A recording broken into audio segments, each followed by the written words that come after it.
त्यांनी जवळच्या प्रेक्षकांकडून ते करून घ्यावे. आपल्यासोबत लहान मुले असतील तर त्यांच्या अनभिज्ञ वागण्या, बोलण्या व रडण्यामुळे प्रयोगाचा रसभंग होणार नाही याची कृपया दक्षता घ्यावी. सादर करीत आहोत नटसम्राट, अंक 2, प्रवेश 3. आजच्या दोन्ही प्रयोगांसाठी आम्हाला प्रायोजक म्हणून लाभलेले आहेत डॉक्टर रुद्रमणी स्वामी यांचे सर्वज्ञ मल्टीस्पेशालिटी हॉस्पिटल व critical care centre, doctor Shyam व डॉक्टर मंजुषा कुलकर्णी यांचे सुखदा मॅटर्निटी व नर्सिंग होम. नाट्यस्पंदन त्यांचे ऋणी आहे.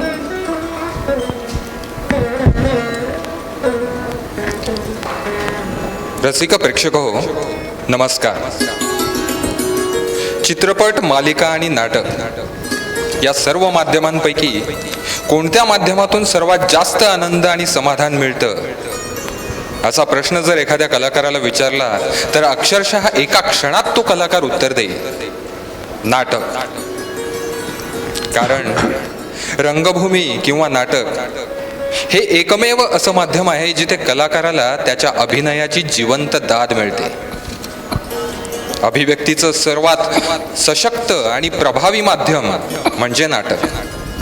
नट आणि प्रेक्षक यातील जिवंत संवाद म्हणजे नाटक. नाट्यप्रयोगाचे संपूर्ण यश हे त्या प्रयोगातील कलाकारांचा अभिनय आणि प्रेक्षकांची मिळालेली दाद या दोन्ही गोष्टींवर ठरत असते. आणि म्हणूनच कोणत्याही कलाकारासाठी रसिक प्रेक्षक देवासमानच असतात. या देवतारूपी घटकाला प्रसन्न करण्यासाठी तो कलाकार स्वतःला अक्षरशः झोकून देतो. तहान भूक विसरून हा रंगकर्मी दिवसाचे 24 तास ते नाटकच जगत असतो.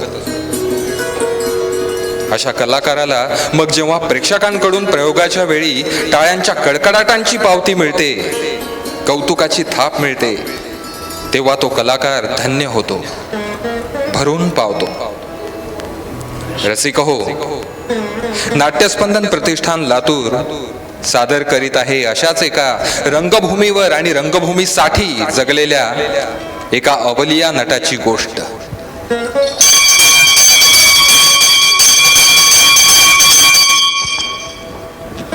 रसिक हो, नमस्कार. नाट्यस्पंदनच्या 5व्या वर्धापन दिनानिमित्त आयोजित केलेल्या या रंग सोहळ्याचा आस्वाद घेण्यासाठी आपण आवर्जून आलात त्याबद्दल मनपूर्वक धन्यवाद. प्रेमाच्या व्यापक परिभाषेला व्यक्त करणाऱ्या या सुंदर एकांकिकेनंतर आपण वळतो आहोत नटसम्राट या अजरामर नाटकाच्या 2ऱ्या अंकातील 3ऱ्या प्रवेशाकडे. नटसम्राटचे कथानक माहीत नसलेला मराठी नाट्यरसिक विरळाच. गेल्या 50 वर्षात अनेक कसलेल्या नटश्रेष्ठांनी आपापल्या शैलीत सादर करीत त्याला ओघवते ठेवले आहे.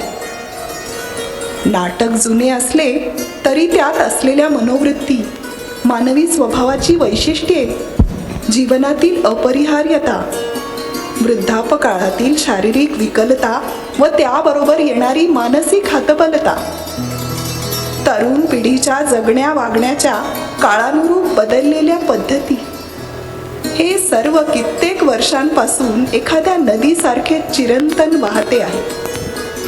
गणपतराव बेलवलकर अर्थात अप्पासाहेब हे एकेकाळचे मराठी रंगभूमीवरचे गाजलेले पण आता वृद्ध झालेले एक लोकप्रिय रंगकर्मी. रंगभूमीने व प्रेक्षकाने त्यांना नटसम्राट ही पदवी दिलेली.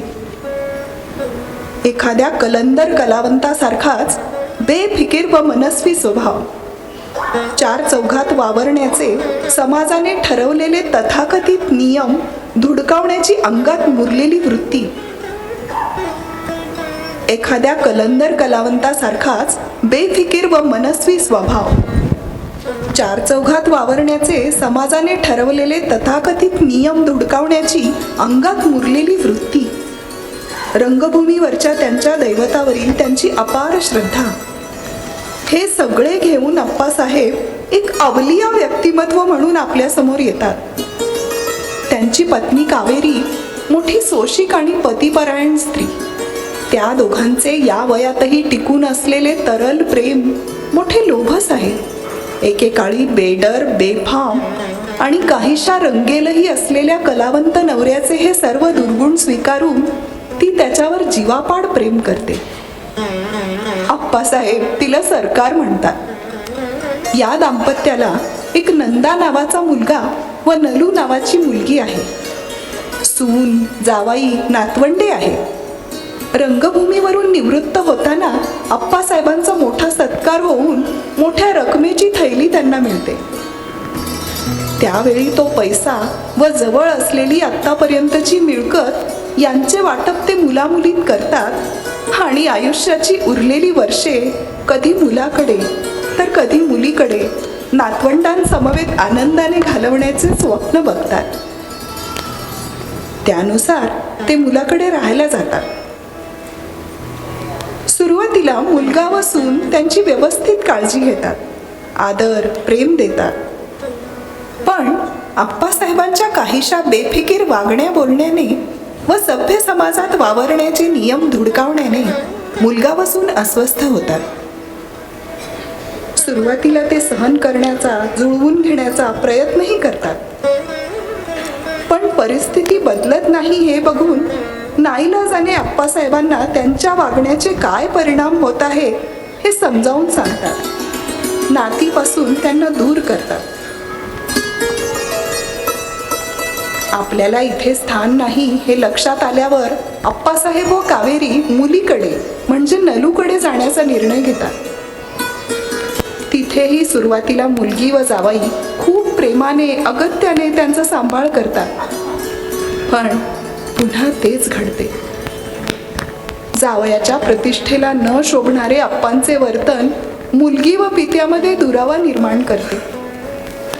कुणाही स्नेहाकडे पैसे उसने मागणे, कळकट हॉटेलातील भजी घरी आणणे, खाणे असे प्रकार चालू होतात. एकदा घरी आलेला जावयाचा साहेब आप्पासाहेबांच्या रंगभूमीवरील दैवत असलेल्या एका नटाचा अपमान करतो. हे आप्पांना सहन होत नाही व ते त्या साहेब दाम्पत्यास घराबाहेर काढतात. आता मात्र मुलीचा धीर सुटतो व ती नाईलाजाने त्यांची व कावेरीची रवानगी आउट हाऊसमध्ये करते. आता आप्पासाहेब व कावेरी मुलगी आणि जावयाच्या बंगल्याच्या आउट हाऊसमध्ये राहत आहेत. मोठ्या आजारपणामुळे कावेरीला अत्यंत अशक्तपणा आलेला आहे. आता आपण पाहूया पुढे काय घडते.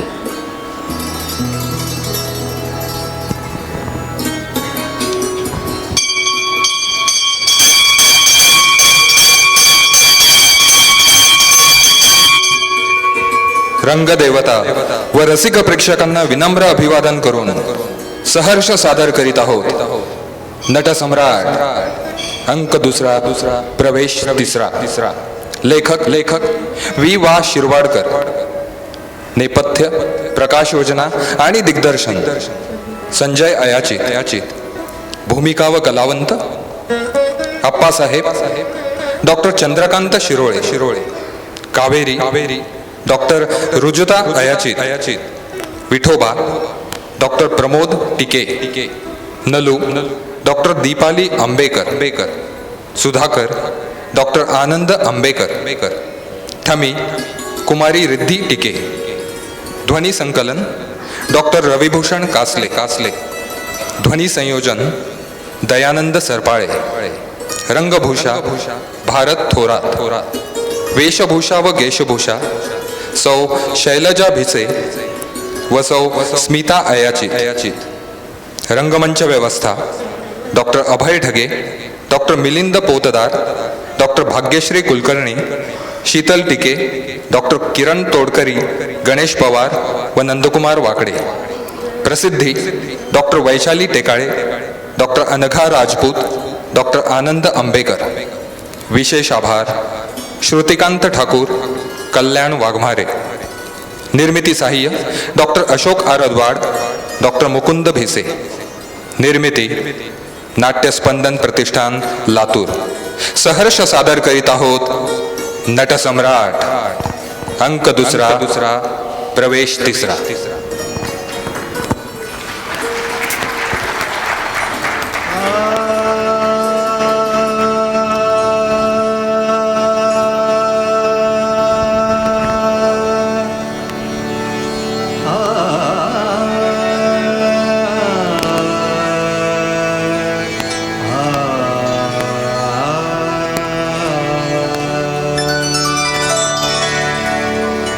देवाची द्वारी उभा क्षण भरी, देवाची द्वारी उभा क्षण भरी, तेणे मुक्तीचारी साधिये रा, तेणे मुक्तीचारी साधिये रा, देवाची द्वारी उभा क्षण भरी, देवाची द्वारी.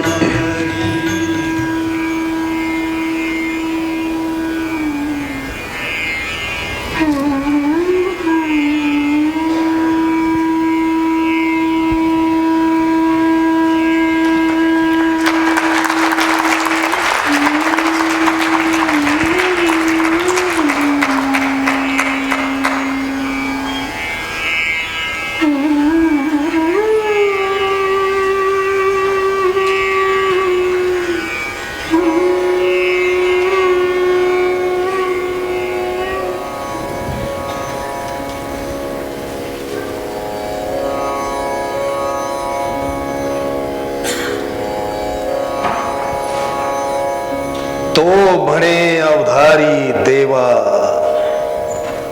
मी पाहिला हा मेळावा. ऐकलत का? काय म्हणताय सरकार? किती वाजले असतील? कुणास ठाऊक. माझं घड्याळ हरवल्यापासून हा प्रश्न कायमचा बाद झालाय. आता हिशेब फक्त दिवसांचा, तासांचा नाही. तो म्हणे अवधारी देवा, मी पाहिला हा मेळावा. तव गोत्र वर्ग आघवा देखला येथे. तेव्हा अर्जुन म्हणाला, कृष्णा मी काय सांगतोय ते ऐकतोयस ना? ऐकलत का? आता काय? आज इतकंच पुरे. माझं लक्ष नाही लागत. ठीक आहे. आपलं वर्तन सुधारावं म्हणून सर्वांनी संगनमत करून हा ग्रंथ आपल्याकडे पाठवला. पण पहिला अध्याय अजून काही संपत नाहीये.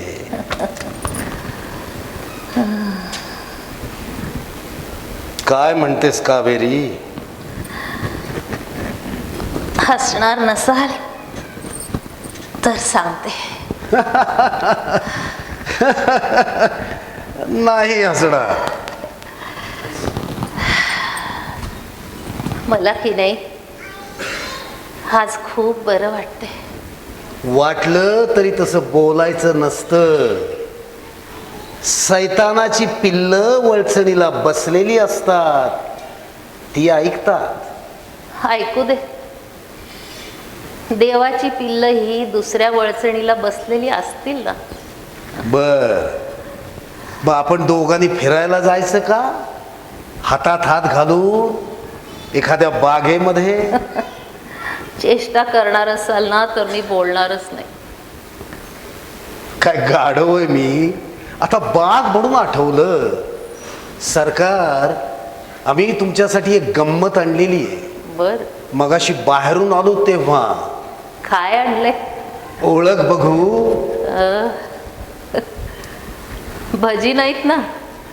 नाही तर त्या दिवसासारखं रामायण व्हायचं. खाण्यात जमा नाही. ओळखलं. सोन चाफ्याची फुलं. अगं भामटे, कसं ओळखलंस? अहो, सोनचाफ्याची फुलं कधी लपून राहतात का? तुम्ही आल्यापासून केवढा दरवळ सुटला या खोलीमध्ये. त्या वाचण्यात मी विसरून गेले होते, इतकंच काय. एक तुझ्या केसात होऊ का? काय बोलणं हे. हातात द्या माझ्या.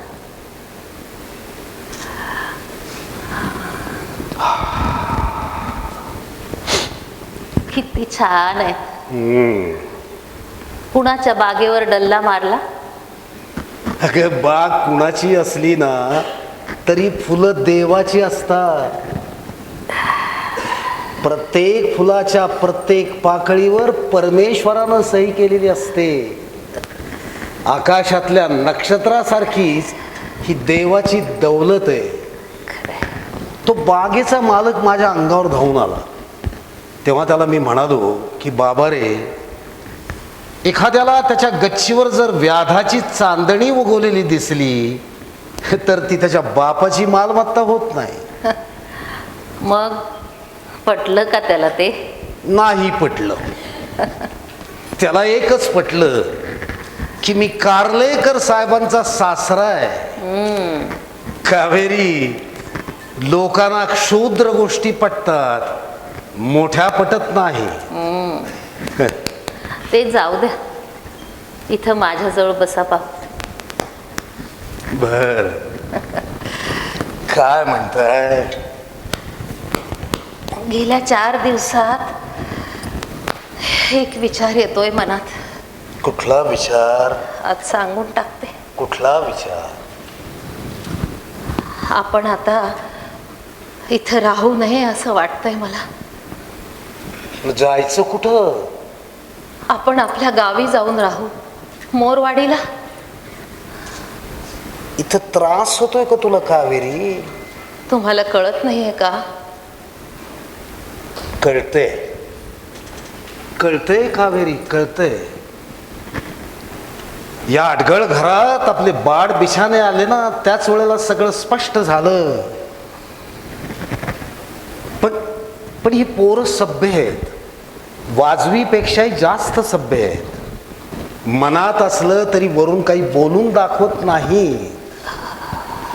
त्याचाच फायदा आपण घ्यावा आणि आपल्यालाही काही कळत नाही असं दाखवावं आणि मिळेल त्या फांदीला धरून लोंबकळत राहावं.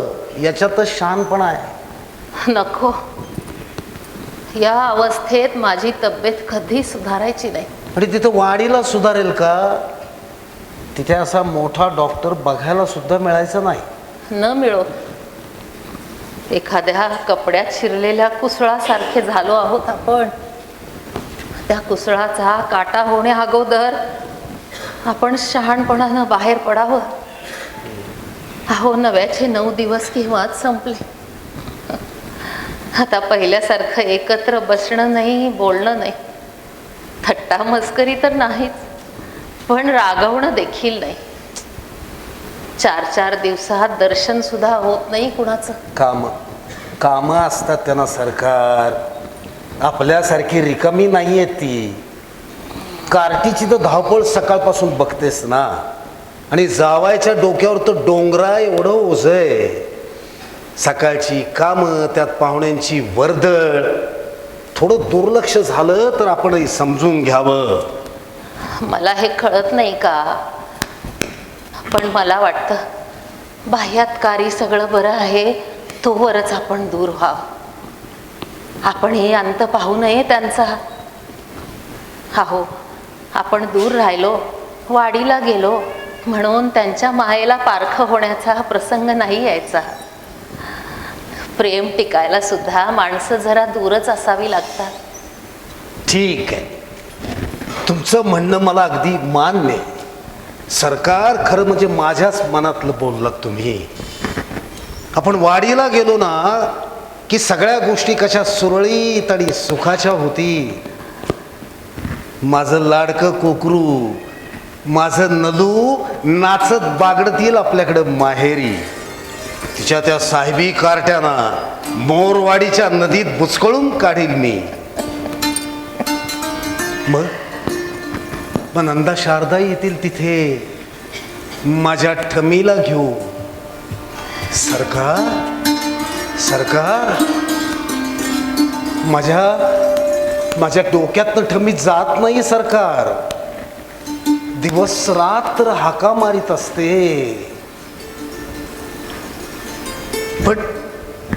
पण आपण कोणावर रागवायचं ना सरकार. झालं ते झालं. ही सगळी पोरं सोरं आली ना की आपण रोज शेलाराच्या अमराईत जात जाऊ. चांदण्या रात्री अंगणात जेवायला बसत जाऊ. मान्य आहे सरकार, मान्य आहे. आपण पोरीला माहेर द्यायला हवं, नातवंडांना आजोळ द्यायला हवं. मुख्य म्हणजे काही ना काहीतरी द्यायला हवं. नुसता घेण्याचा सोस बंद करू. चला ठरलं मग, आपण वाडीला जायचं. कावेरी नशीब की ते वाडीतलं घरटं आपण कोणाला दिलेलं नाहीये. आता त्याची काय अवस्था झाली असेल कुणास ठाऊक. त्याची काळजी नको करायला. हे घर सुटलं ना की माझा बिछानाही सुटेल. बर मी माझ्या हातानं लिंपून घेईन, जमीन अरे सारवीन, वा. रंग देखील मीच देईन. एकदा का कमरेला पदर बांधला की खोपट्याचाही राजमहाल करीन मी. अरे वा. पण आपण मात्र मध्ये मध्ये लुडबुड करायची नाही. बर. की माझ्या अंगावर ओरडायचं नाही, आधीच सांगून ठेवते. सांगून ठेवलंस ते बरं केलंस. आता तिथं जाईपर्यंत लक्षात राहायला हवं एवढंच. आणि गडे गडे इश्श, येतं एखाद वेळी तोंडात. ए गडे येऊ दे ना. त्याच्यासाठी एवढं कासावीस कशाला व्हायला हवं. अगं तापलेल्या अंगावर गुलाब पाणी शिंपडल्यासारखं वाटतंय. काय म्हणत होतीस. मी म्हटलं माझी आपली फारा वर्षांची एक हौस आहे. मागच्या अंगणाला आपण कुंपण करू आणि तिथे एक तुळशी वृंदावन बांधून घेऊ. तथास्तु. हार विकल्याचे 1,500 रुपये आहेत अजून आपल्याजवळ. 1,500 कुठे. हो, कॉट खालच्या ट्रंकेत आहेत. बर शिवाय पाटल्या आहेत, 4 बांगड्या आहेत, 2 अंगठ्या देखील आहेत. आपण सारं मोडू आणि एक छोटस शेत विकत घेऊ. एक शेत आहे की अजून. बरं, मग आपण शेतीची अवजार घेऊ, बैल घेऊ. आणि मग तुम्ही स्वतः शेतकरी व्हायचं. सुंदर सुंदर कल्पना आहे. उमाठावर सोनसडा पडला की मी बैल घेऊन शेतावर जाईन. सरकार, मी स्टेजवर कधी गाणी म्हटली नाही, पण विहिरीवर मोठ चालवताना म्हणे. आणि तेही नाही जमलं तर नाटकातले संवाद म्हणे. मोठ चालवीन, नांगर धरीन, काय वाटेल ते करीन. आणि मग सूर्य माथ्यावर आल्यावर तू बांधाच्या पाऊल वाटेनं माझी भाकरी घेऊन येशील. तूच यायला हवंस. गडी माणसाला पाठवलंस ना तर विहिरीत ढकलून दे. माझा राग कठीण असतो, ठाऊक आहे ना. हो, येईन येईन, मीच येईन. आणि कावेरी, तुला जसं वृंदावन हवं ना तसं मला एक थिएटर हवं. बाहेरच्या पडवीला पण थिएटर समजायचं. तिथं मी नाटकाची पुस्तकं ठेवीन आणि मला वाटेल तेव्हा मोठमोठ्यानं भाषण म्हणे. मग कुरकुर करायची नाही की कानठाळ्या बसतात म्हणून कटकट करायची नाही. अहो, नाही करणार. रामजी शेलार, सयाजी शेलार, गंगाराम जागले, महादेव कोळी, सगळ्यांना आनंद होईल. पारावरच्या बैठका पुन्हा फुलून येतील. मनाला, शरीराला काचणारे सगळे साखळ दंड तुटून पडतील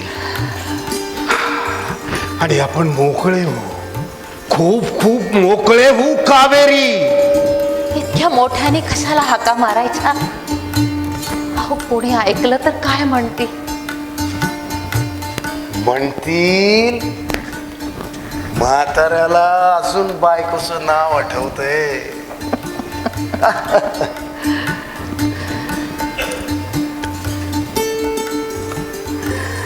कावेरी, गेल्या 50-60 वर्षात एक गोष्ट सांगायची राहून गेली, आज ती सांगणार आहे. कोणती? मला तू खूप आवडतेस. माझं खूप खूप प्रेम आहे तुझ्यावरती. ईश्वर, ह्या गोष्टी बोलून दाखवायच्या असतात का? आणि मला काय हे माहित नव्हतं. एकदा सांगावंसं वाटलं, सांगून टाकलं.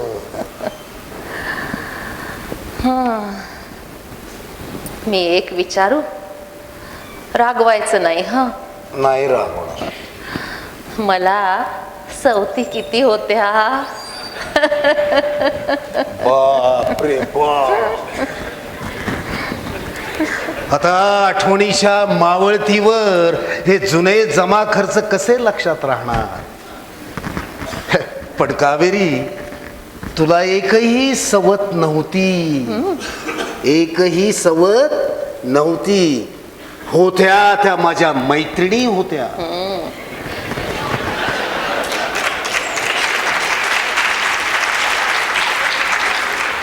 मी मैत्रीण नव्हते? तू बायको होतीस. बर, बायको मैत्रीण असू शकत नाही? असू शकते, असतेही. पण मैत्रिणीपेक्षा आई अधिक असते. दिवाणखाना कमी आणि देऊळ जास्त असते. आकाश कमी पण पृथ्वी अधिक असते. थोडक्यात बायको हे बंदर असतं नवरा नावाच्या गलबतासाठी. फारच दुर्घट विषय दिसतोय. गलबत शिड उभारून 7 समुद्राच्या मुसाफिरीला बाहेर पडते. हे समुद्र असतात व्यवहाराचे, ज्ञानाचे, ध्येयाचे, कलेचे, प्रेमाचे आणि द्वेषाचेही. दर्यात शिरावं, दूर दूरचे किनारे पाहावे, वादळ वाऱ्यांशी मुलाखत करावी, चंद्र चांदण्यांची सोयरी करावी, संतप्त लाटांची मस्ती अंगावर घ्यावी. जगणं असं असावं की पावलोपावली मरणाशी गाठ पडावी. हे सारे उद्रेक अंगावर घेत असताना गलबत सतत पाहत असतं आपल्या बंदराकडे. पराभवाच्या जखमा आणि विजयाचे झेंडे घेऊन ते परत बंदरात येतं. तिथल्या हिरव्या निळ्या प्रकाशात प्रशांत पाण्याच्या गालीच्यावर विश्रांत होतं. गलबताच्या पराक्रमाचा उदय बंदरातच होतो आणि पराभवाचं सांत्वनही त्याला बंदरातच मिळतं. अशी आहे महती बंदराची, म्हणजे बायकोची, म्हणजे तुझी. महती चांगली आहे, पण खरं सांगा, अजून मेनकाताईंची आठवण होते? आई ग, अनेक जखमातली ती एक जखमच. पण ती जखम देखील मी आपल्या बंदरातच घेऊन आलो. तिथेच ती भरून निघाली. पाणी देतो.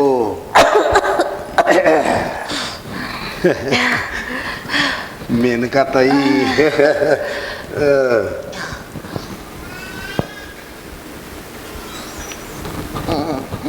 सावकाश.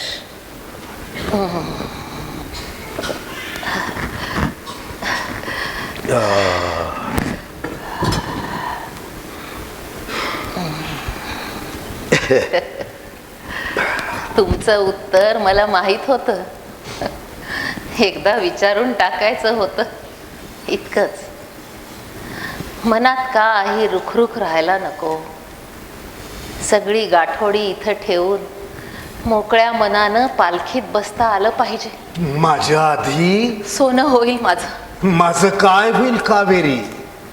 अगं बंदरच नाहीच झालं तर गलबतानं जायचं कुठं?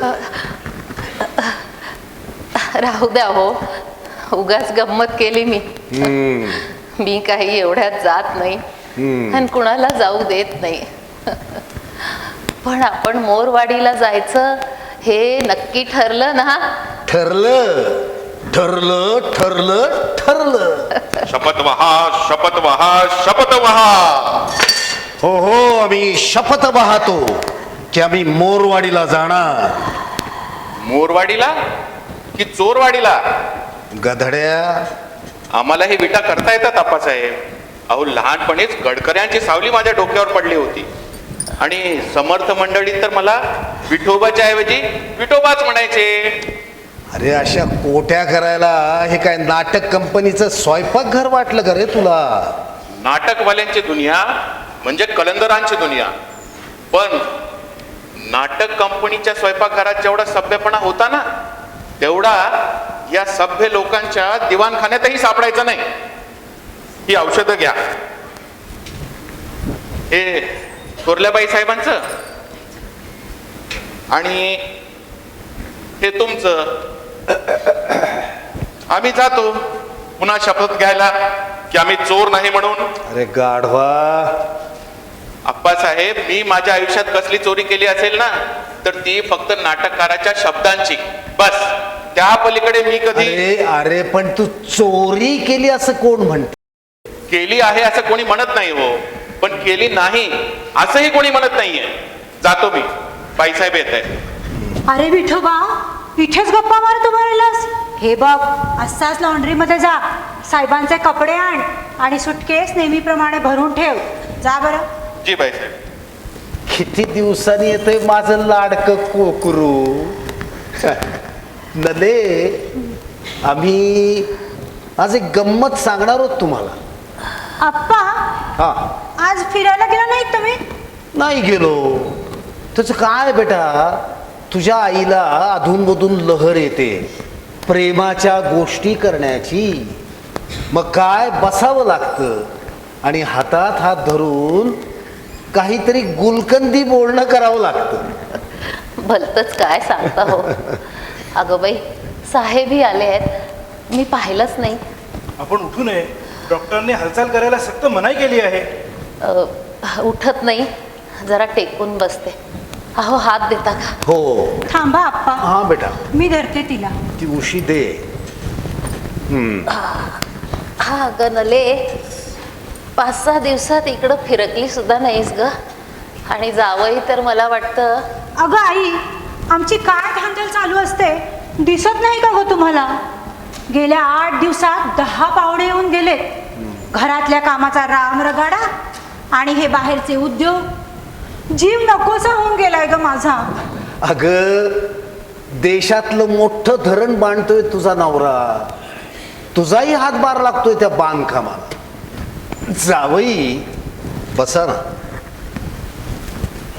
म्युन्सिपाल्टीच्या टिचभर पुतळ्याखाली मेंबर लोकांची हातभर यादी लावतात. तशी यादी धरणावर देतात का? हां हां, नाही, अद्याप तरी त्याची सोय नाही.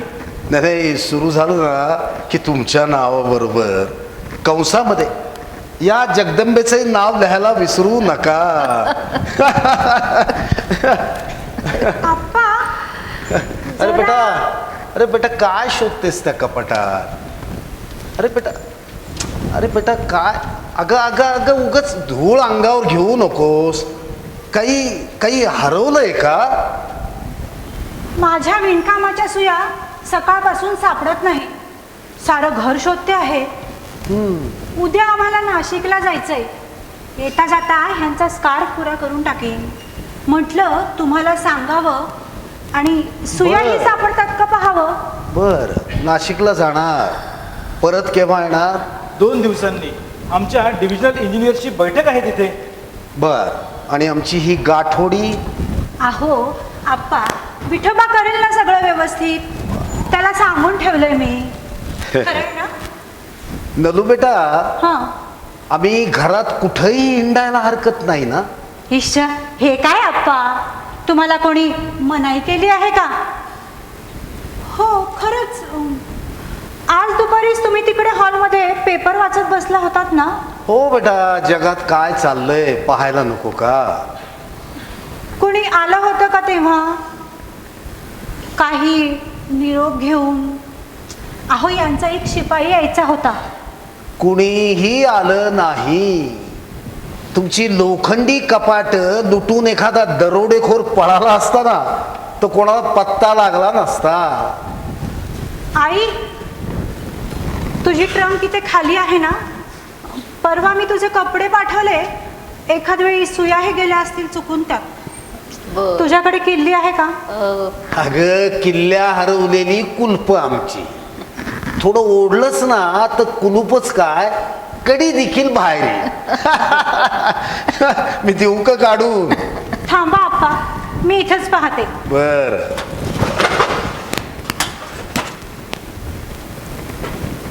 राहू दे नलू, मी काय म्हणतो, राहू दे काय, एकदा मनाची खात्री करून घ्यायला नको? अगं आई, काय काय भरलंय टंकीमध्ये? अगं आमचा जुना बाजार आहे तो, नाही ना सापडत. अशी वेंधळी आहेस तू नले, ठेवल्या असशील कुठे आणि पाहते आहेस कुठे. जावई, तुमची बायको म्हणजे आठवणीचा खंद काही नुसती नाही का? लहानपणापासूनच काहीतरी हरवायचं आणि ते शोधायचं. अर्ध आयुष्य गेलंय तिचं याच्यात. खरंय. सापडतायत का बेटा? अगं कशाला उचकत बसलीस? नाही ना? नाही, सुया नाही. मग आणखीन काय हरवलंय? काही नाही, सुयाच तिकडे असतील कुठेतरी. चला हो. पहाटे निघणार का? हो. आई, कडक थंडी पडणार म्हणून इशारा आला आहे आज. मी तुझ्यासाठी आणखी एक ब्लँकेट आणून ठेवते थोड्या वेळाने.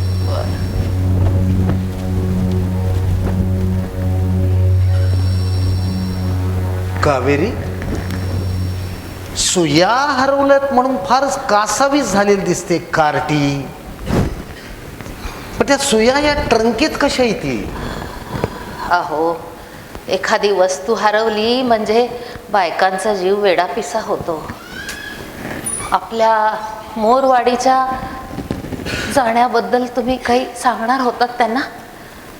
अरे, या सुयाच्या दंगलीत आठवणच राहिली नाही. बरं झालं नाही सांगितलं. बाहेर गावी जाताना पोरीच्या डोक्याला शीण नको. अगं बाई, हवा आत्ताच गार पडायला लागली हो. शाल घालू का अंगावर? माझ्यासाठी नाही म्हणत आहे मी. जरा इकडे या, तुमचा हा स्वेटर काढून देते कपाटातून. मी घेतो शोधून. डॉक्टरांनी तुम्हाला? पुरे झालं कौतुक. अहो, डॉक्टरांचं सगळंच सांगणं इतकं मनावर घ्यायचं नसतं. आता स्वेटर गाठोड्यात बांधून ठेवलाय, तुम्हाला नाही सापडायचा. स्वेटर सापडेल बिचारा. ते गाठोडं विस्कटलं जाण्याची भीती वाटते ना तुम्हाला? काठी देऊ का? काठी नको, हात द्या फक्त. नीट जरा. सावकाश. मलाच कशाला शाल घातली. सावकाश, थंडी सुरू झाली. सावकाश. ते औषध घ्या अगोदर.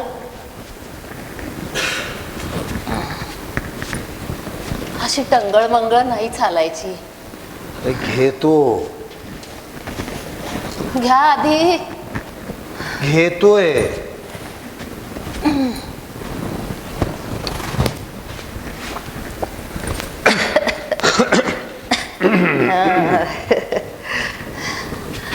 हा घ्या स्वेटर. अरे आणि वा. आता अंगात घाला. मोरवाडीच्या नव्या संसाराची तालीम दिसते ही हा? पण मला थंडी नाही वाजत इतकी. हो घाला म्हणते ना, आणि हात द्या इकडे. आधी बसा.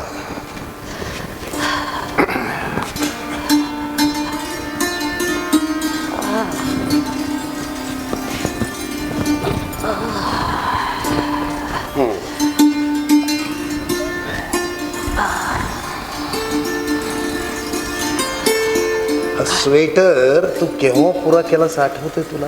हो तर. त्या दिवशी मुंबईला माझा सत्कार झाला. रसिकांनी मला थैली दिली, नटसम्राट ही पदवी दिली. त्या रात्री तू हा स्वेटर माझ्या अंगात घातलास. त्यावेळेला काय गंमत झाली आठवते का? ते कशाला इथं सगळं सांगायचं आता? आपण त्यावेळेलाही म्हातारे होतो, पण आत्ताच्या इतके नाही. पिवळ्या पानाला हिरवी किनार होती. मी म्हणालो त्या थैलीपेक्षा, त्या पदवीपेक्षा या स्वेटरचं सुख मला अधिक वाटतं, आणि मी तुला जवळ घेतली. पुरे ना आता, पुरे. त्या समाधीमध्ये किती वेळ गेला कुणास ठाऊक. आणि ती उतरायच्या आतच डॉक्टरांची सिंहगर्जना झाली. अप्पासाहेब, रंगभूमीवरचे हे राजे राजवाडे तुम्हाला भेटायला आलेले. समोर पाहतो तो नारायणराव, केशवराव, गजाननराव, अशी दाराशी मंडळी उभी, हातात हार तुरे घेऊ. आणि इकडे आमची काय अवस्था. नको, पुरे आता. स्वेटर मध्ये अडकलेल्या तुझ्या कर्णफुलाची कडी काही केल्या निघेना.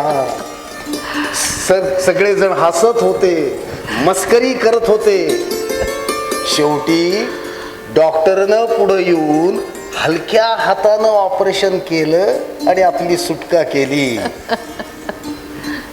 मारुतीप्रमाणे जन्मल्याबरोबर असा पराक्रम केला या स्वेटरनं. आता तोही जर्जर झालाय त्याच्या मालकासारखा. मोरवाडीला गेल्यावर मी नवा स्वेटर करायला घेईन. नक्की? हो हो, नक्की घेईन. शपथ वहा, शपथ वहा, शपथ वहा. हो. असं टोनिंग जमलं ना तर स्वतःला काय नाटकालाही बक्षीस मिळवून देईन मी. बर, जमेल केव्हा तरी. जमेल. आप्पासाहेब, हे तुमचे कपडे. दोघांना साहेबांच्या कपड्याबरोबर तुमचेही कपडे दिले. बर. बाईसाहेबांनी सांगितलं स्वतःच्या हाताने कपाटात ठेवून दे. विठोबा, मगाची भांग उतरली करे? जी चढलीच नाही ती उतरण्याचा सवालच निर्माण होत नाही. माझं डोकं चढलं होतं ते चोरीच्या आरोपामुळे. चोरीचा आरोप? कसली चोरी झाली? कोणावर आळाला चोरीचा? आज आमच्यावर आला, उद्या कोणावरही येईल. अरे गाढवा, नीट सांग काय झालंय? कोणाची चोरी झाली विठोबा? खरं म्हणजे बाईसाहेबांनी बजावलंय, कोणाला सांगायचं नाही म्हणून. पण तुम्हाला म्हणून सांगतो, फार वाईट गोष्ट घडली आपल्या घरात आज. अरे काय झालं? आज दुपारी साहेबांचा सगळा पगार चोरीला गेला. पगार चोरीला गेला? साहेब दुपारी जेवायला आले त्यावेळेस त्यांनी त्यांचं पाकिट गोदरेजच्या कपाटात ठेवलं होतं. संध्याकाळी येऊन पाहतात तो पाकिट गायब. गायब? साफ गायब. बाईसाहेबांनी सगळीकडे शोध घेतला, सगळ्या नोकर माणसांवर आरोप केले, जबान्या घेतल्या, छडत्या घेतल्या, तरीही काही पत्ता लागला नाही. म्हणून म्हणालो, तुम्ही मोरवाडीला जायला निघालात, हे लोक तुम्हाला चोरवाडीला नेऊन पोचवतील. जातो मी, बॅग भरायची आहे. किती धांदरट माणसं आहेत हो ही. दारं उघडी टाकली असतील, कोणीतरी आत शिरलं असेल आणि मग. सरकार, तेवढ्यासाठी शोध घेतला तिनं आपल्या खोलीचा. आपण चोरी केली सरकार, मी चोरी केली. आज आपण चोर ठरलो कावेरी. मी म्हणते असा उगाच वेडा वाकडा कयास करू नये हो. असं व्हायचं नाही, असं व्हायचं नाही. अंगावर घालू? नको, राहू दे. नले नले, मी चोरी केली असा संशय आहे तुला? हो नले, तेवढ्यासाठीच तू कपाट आणि ट्रंक शोधलीस ना? हो, तेवढ्यासाठी.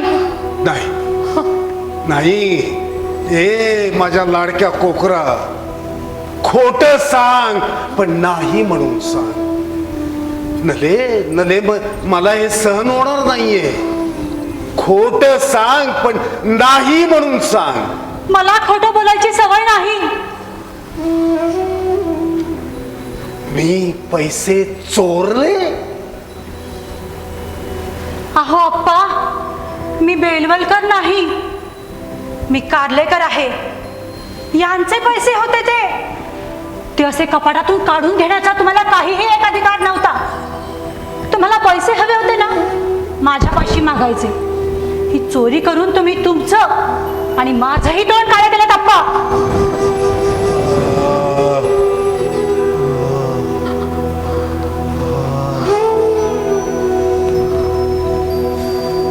मी चोर आहे, मी चोर आहे, मी चोर आहे. मी अप्पासाहेब बेलवलकर, नटसम्राट. लाखोची मालमत्ता ज्यानं गुलाल बुक्क्यासारखी उधळून दिली तो चोर ठरला आपल्याच पोरांच्या घरामध्ये. परमेश्वरा, मी सगळं सहन करेल रे, पण हे नाही, हे नाही. मी पैसे चोरले, मी पैसे चोरले.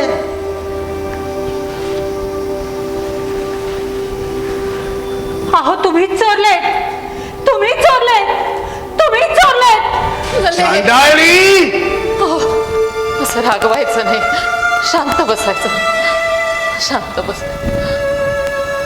रागवायचं नाही, रागवायचं नाही.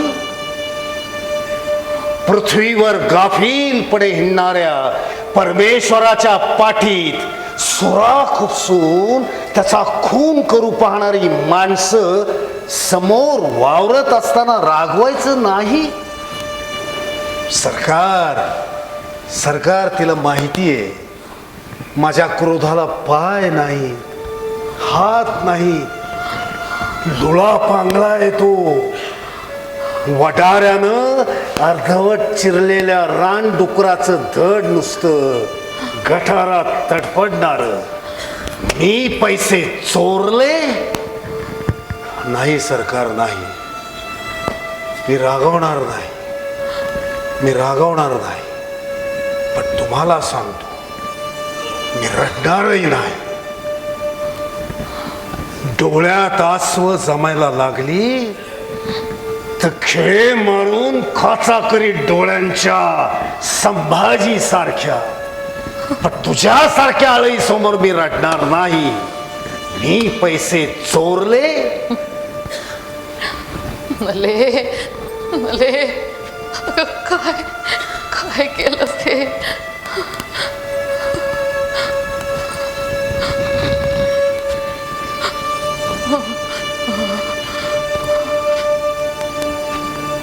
ऐकलत का?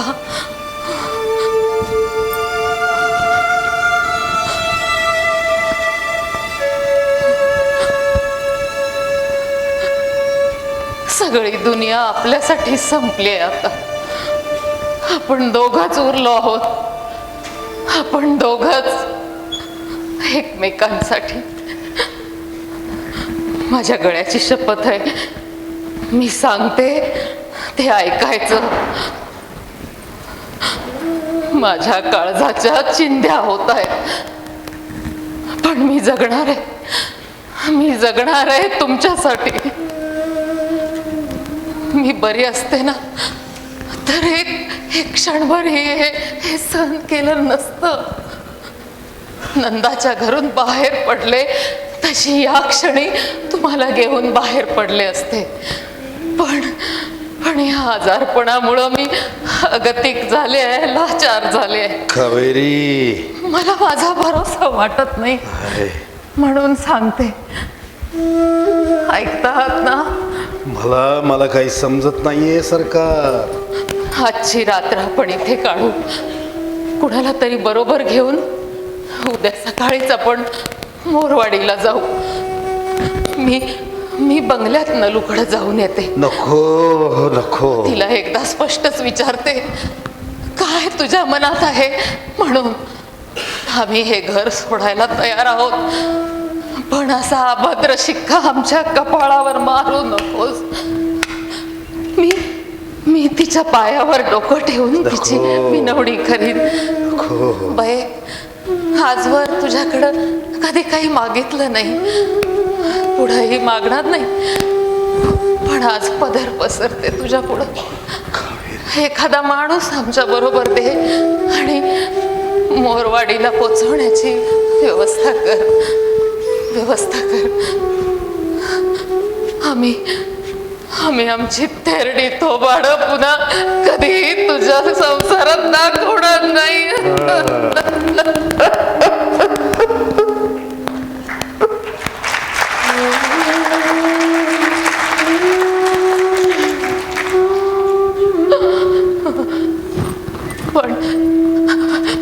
पण तुम्ही इथं शांत राहायचं.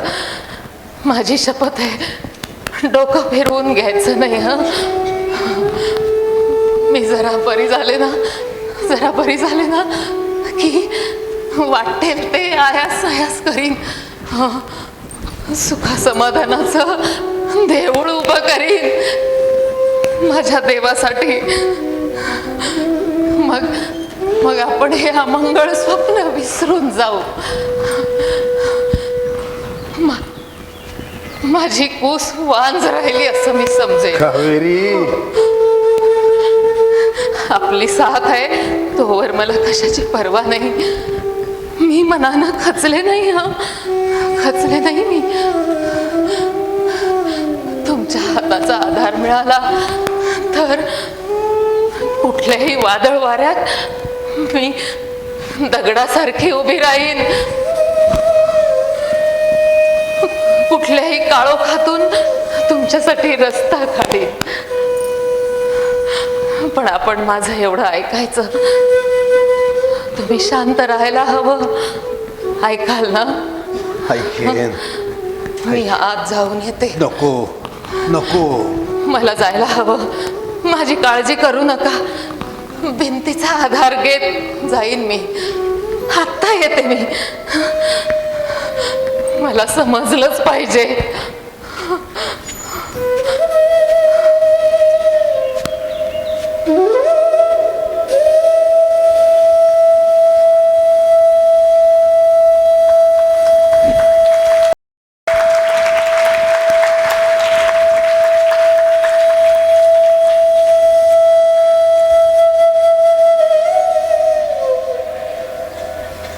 कशासाठी जगतो आम्ही? कशासाठी? To be or not to be? That is the question. That is the question. जगावं की मरावं एकच सवाल आहे. दुनियेच्या उकिरड्यावर खरकट्या पत्रावळीचा तुकडा होऊन जगावं बेशरम लाचार आनंदानं, का फेकून द्यावं हे देहाचं लक्तर त्यात गुंडाळलेल्या जाणीवेच्या यातनेसह मृत्यूच्या काळ्या शार डोहामध्ये, आणि करावा सर्वांचा शेवट एकाच प्रहारानं. माझा, तुझा, याचा आणि त्याचाही मृत्यूच्या महासर्पानं जीवनाला असा मारावा डंख की नंतरच्या येणाऱ्या निद्रेला नसावा जागृतीचा किनारा कधीही. पण या निद्रेला जर स्वप्न पडू लागलं तर इथंच तर मेघ आहे. नव्या स्वप्नांच्या अनोळखी प्रदेशात प्रवेश करण्याचा धीर होत नाही. म्हणूनच आम्ही सहन करतो हे जुने जागेपण, सहन करतो प्रेताच्या निर्जीवपणानं अभिमानावर होणारे बलात्कार, अस्तित्वाच्या गाभाऱ्यात असलेल्या सत्वाची विटंबना आणि अखेर करुणेचा कटोरा हातात घेऊन उभे राहतो खालच्या मानेनं आमच्याच मारेकराच्या दाराशी. परमेश्वरा, तू एवढा कठोर कसा झालास रे? एकीकडं आम्ही ज्यांना जन्म दिला ते आम्हाला विसरतात आणि दुसरीकडं आम्हाला ज्यांनी जन्म दिला तूही आम्हाला विसरतोस. मग विस्कटलेल्या या हाडांचे सापळे घेऊ हे करुणा करा. आम्ही थेरड्यानी कोणाच्या पायावरती डोकं आदळायचं, कोणाच्या पायावर.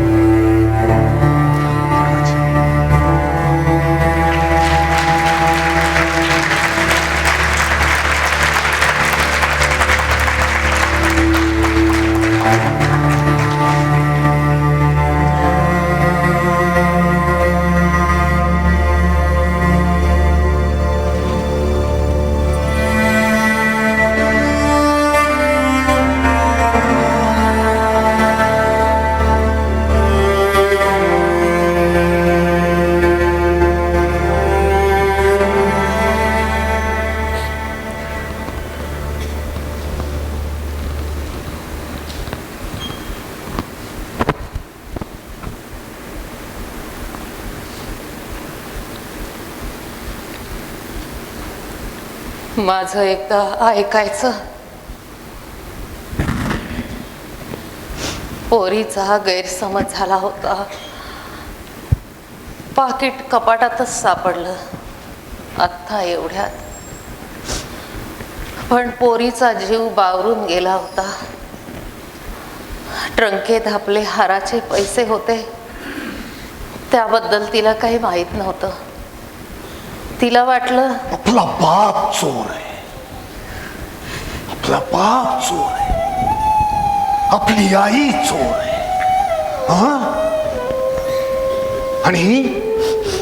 आणि मुख्य म्हणजे ती म्हातारडी आहे, लुळी पांगळी आहे. एखाद्या बेवारस कुत्र्याप्रमाणे आपल्या आश्रयाला येऊन राहिलेली आहेत. आरोपाचं हे गलिच्छ शेण त्यांच्या तोंडावर मारलं तर ते आपलं काय वाकडं करणार आहेत? नाही सरकार, नाही. या 1.5 दमडीच्या कटपुतळ्यांना न्यायासनावर बसून त्यांच्याकडून इन्साफ मागण्याचीच काय, पण निरपराध ठरण्याची देखील माझी इच्छा नाही. खारटे, रंगभूमीवरचा हा सार्वभौम राजा गणपतराव बेलवलकर, नटसम्राट गणपतराव जोशांचा पट्ट शिष्य, खाडीलकर गडकऱ्यासारख्या दैवतानं ज्याच्या पाठीवर हात ठेवला असा कलावंत, लाखो रसिकांच्या आशीर्वादामुळं कुबेराहून श्रीमंत आणि इंद्रापेक्षाही भाग्यवान ठरलेला हा रंगदेवतेचा पुजारी त्याची तू अशी विटंबना करतेस हा? तो तुझा बाप झाला म्हणून त्याच्याकडे पैसे नाहीत म्हणून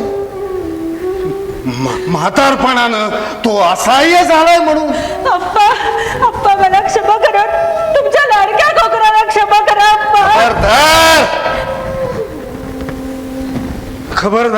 खबरदार त्या शब्दाचा उच्चार करशील तर खबरदार.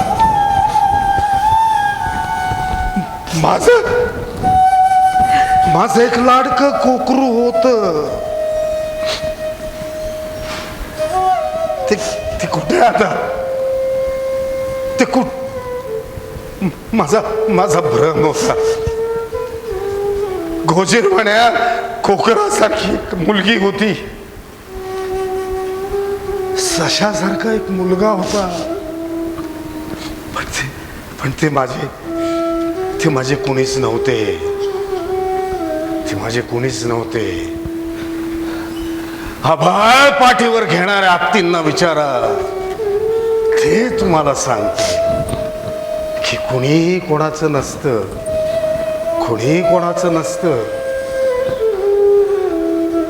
अंतराळात भटकणारा एखादा आत्मा आमच्या वासनेच्या जिनानं पृथ्वीवर उतरतो आणि आम्हाला वाटतं आम्ही आई झालो,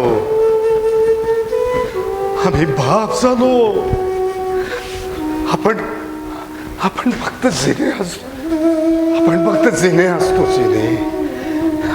जिने असतो. अप्पासाहेब, माझी एक विनंती आहे, आपण मी काय म्हणते, माझं एवढं ऐकायचं, मला आता हे सण छातीत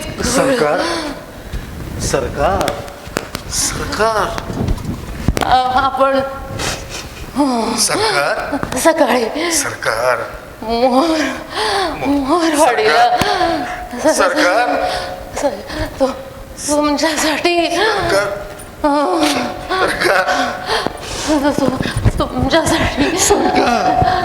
तिथे तुमच्यासाठी